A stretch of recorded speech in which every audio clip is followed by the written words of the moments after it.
दोस्तों नमस्कार।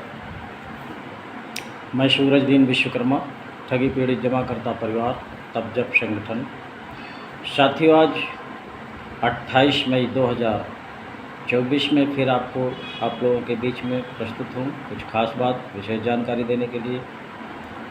इस वीडियो को आप लोग शुरू से अंत तक सुनेंगे और जिन साथियों ने अभी तक हमारे चैनल को सब्सक्राइब न किया हो वो सब्सक्राइब कर लें, लाइक करें, कमेंट करें और इस वीडियो को ज़्यादा से ज़्यादा लोगों तक पहुंचाने का भी काम करें। साथियों, अभी तक 10,000 से ऊपर लोगों ने सब्सक्राइब किया है। आप सभी साथियों को बहुत बहुत बधाई, बहुत बहुत धन्यवाद देता हूं। इसी तरह अगर आप लोगों ने तेज़ी से सब्सक्राइब करना, शेयर करना आदि जो फंक्शन है करते रहेंगे तो निश्चित रूप से एक कारवां आपका तैयार हो जाएगा जिसकी आवश्यकता है, जिसके दम पर आंदोलन होना है।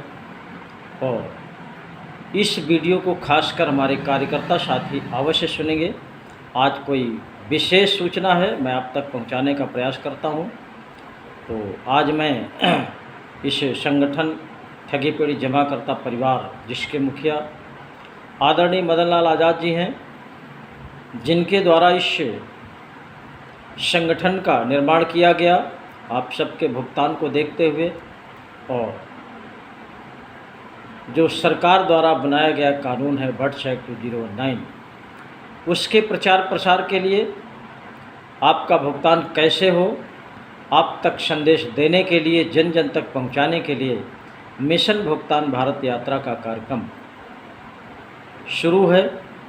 आज एमपी के कुछ क्षेत्रों में हमारे संगठन के मुखिया अपने पदाधिकारियों के साथ लगे हुए हैं। निश्चित रूप से पूरे देश में ये कारवां बढ़ता दिखाई दे रहा है और इस कारवां की आवश्यकता भी है। तो मैं आप सबको सबसे पहले बता दूं, खबर तो 2-3 हैं, बहुत विशेष हैं। प्रधानमंत्री ने जो बात रखी है भुगतान के प्रति उसको भी बताऊंगा और आंदोलन के लिए जो भी हमारी रणनीति तैयार हुई है 9 जून 2024 को जनपद फतेहपुर में जो एक कार्यकर्ता बैठक होनी है, उस बैठक में हमारे संगठन के मुखिया भी उपस्थित रहेंगे। आप सभी लोग उनकी अगवानी के लिए तैयार रहेंगे और निश्चित रूप से जहां पर भी उनका आगमन होता है वो कार्यक्रम सफल होता है और आगे भी आंदोलन सफल हो, इसके लिए संगठन के मुखिया का आशीर्वाद बहुत ज़रूरी है।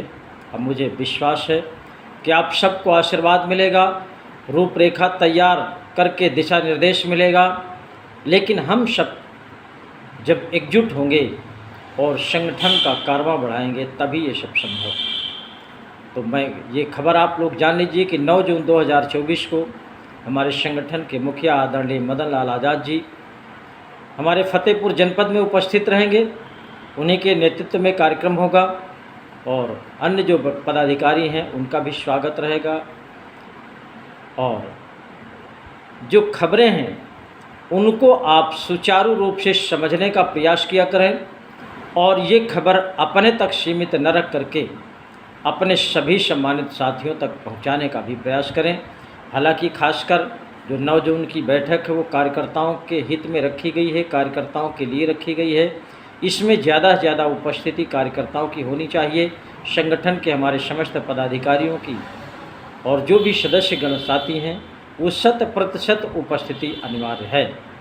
अगर आप सबकी उपस्थिति गरिमामयी होगी तो निश्चित रूप से उसी दिन जो भी आंदोलन की रणनीति है बनेगी, बन करके आगे बढ़ेगा। निश्चित रूप से आप सबका भुगतान होगा। तो मैं आप सबको बता दूं, देश के हमारे प्रधानमंत्री ने जिस आवेश में आकर के देश की 3 लाख कंपनियों को बैन किया है और उसी आवेश में हमारे देश के करोड़ों जमाकर्ताओं के हित में भी एक कानून बनाया है जिसको आप ज़्यादातर लोग जानते हैं, अनियमित जमा योजनाएं पाबंदी कानून 2019, जिसको शार्ट में भट्ट एक्ट 2019 भी कहते हैं। ये प्रत्येक निवेशक का अधिकार है, प्रत्येक निवेशक के भुगतान का अधिकार है और टाइम बाउंड यानी 180 दिन में भुगतान की बात उसमें बताई गई है। आप लोग भी सर्च करके पढ़ लीजिए। निश्चित रूप से ये कानून आप सबका भुगतान कराएगा और इस कानून को बन जाने के बाद हमारे देश के प्रधानमंत्री महोदय ने इतने संघर्ष होने के बाद भी कतई मुंह नहीं खोला है। और जब भी कोई इंटरव्यू की बात आती है किसी चैनल वाले से, किसी प्रेस वाले से, तो मीडिया संस्थान के किसी भी अन्य साथी से, तो भुगतान का वो लोग गोलमोल जवाब देते हैं और उसको ये बताते हैं कि भुगतान करेंगे, चिटफंड कंपनियों का भुगतान करेंगे। इसके लिए हमारा परामर्श जारी है, लोगों से सलाह ली जा रही है, परामर्श किया जा रहा है, कानूनी सलाह ली जा रही है। साथियों, ये केवल ढुलमुल रवैया हमको आपको समझाने का है।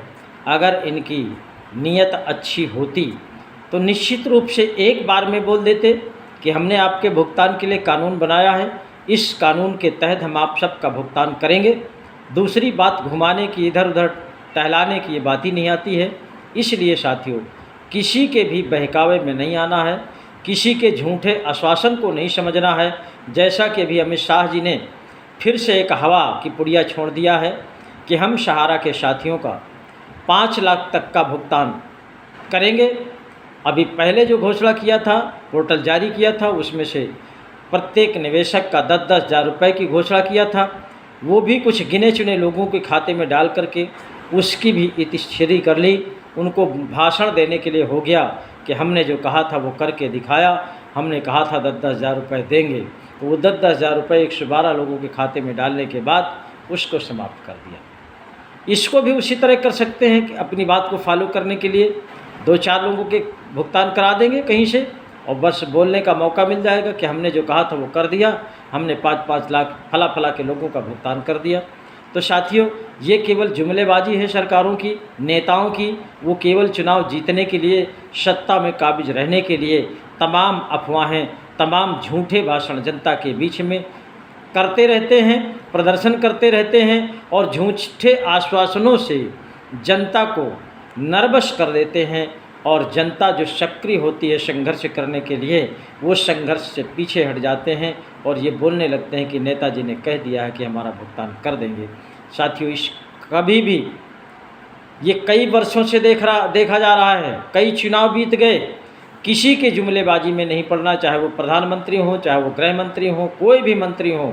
ये सब झूठे आश्वासन देते आ रहे हैं और इनके झूठे आश्वासनों का परिणाम ये रहा कि हमारे कार्यकर्ताओं के तमाम घर उजड़ गए, तमाम महिलाओं का सिंदूर छीन गया, तमाम के बच्चे ये मान के चलिए माता पिता का साया उठ गया, बहुत से बेरोजगारी की कगार में चले गए, तमाम भूखों मरने की स्थिति में चले गए, बहुत से लोगों ने सुसाइड कर लिया, आत्महत्या कर लिया, घर द्वार छोड़ करके तमाम लापता हो गए, बहुत से निवेशक लापता हो गए। साथियों, इनकी जुमलेबाजी में कोई दम नहीं है। ये झूठ बोल करके सरकार बना लेते हैं, इसके बाद 5 साल के लिए फिर भूल जाते हैं। इसलिए हमको संगठन के माध्यम से संगठन का कारवां बनाते हुए एक बहुत बड़े आंदोलन की आवश्यकता है। किसी भी कंपनी का भुगतान हो, मात्र केवल उसका एक ही हथियार है आंदोलन। आंदोलन के अलावा कोई दूसरा विकल्प नहीं है। साथियों, सरकार किसी की भी बने, मैं तो शुरू से किसी के पक्षधर नहीं रहा हूँ, न किसी का विरोधी रहा हूँ। जिसकी सरकार बन जाएगी, हमको उसके खिलाफ आंदोलन करके अपना भुगतान कराना है। और जो भारत सरकार का बनाया हुआ कानून बट एक्ट 2019 है, अगर ये भुगतान के लिए कम पड़ता हो तो जो भी दूसरा कानून बनाना चाहे सरकार बना सकती है। अगर सरकार की नीयत भुगतान देने की है तो किसी कानून की आवश्यकता नहीं है, उनको अपने नीयत की आवश्यकता है। अगर अच्छी नीयत है तो वो बिना कानून के भी सबका भुगतान करा सकते हैं।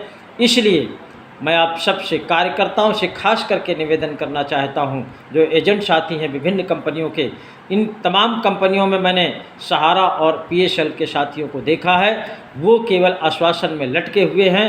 जब कभी कोर्ट का आदेश हो जाता है तो ये घर बैठ जाते हैं। जब कभी कोई नेता बोल देता है कि हम पीएसएल का भुगतान कर देंगे, सहारा का भुगतान कर देंगे, क्योंकि देश में यही सबसे बड़ी कंपनी थी, इन्हीं में सबसे ज़्यादा पैसा था, इसीलिए ये ज़्यादातर नेता दो ही कंपनियों की बात करते हैं। और जब जिनके कार्यकर्ता ठंडे बस्ते में बैठ जाते हैं तो आंदोलन कमज़ोर पड़ जाता है, फिर सरकार को मौका मिल जाता है अपनी सरकार बनाने का, और सरकार बना करके वो आराम से 5 साल सत्ता चलाते हैं, फिर भुगतान का रवैया भूल जाते हैं। इसलिए साथियों, चाहे आप सहारा के हों, चाहे पीएसएल के हों, चाहे टोगो के हों, चाहे साई प्रसाद के हों, ए टू जेड किसी भी कंपनी के हों, सभी कंपनियां इस अनियमित जमा योजनाएं पाबंदी कानून 2019 के अंतर्गत इन्वॉल्व होती है। इसी के चलते आप सबका भुगतान होगा। इसी को भुगतान कराने के लिए आपको आंदोलन की तैयारी करना है। इतना बड़ा कारवा खड़ा कर दीजिए कि देश में एक इतिहास खड़ा हो जाए और इस इतिहास के साथ साथ आप सबका भुगतान हो जाए। जय हिंद, जय भारत।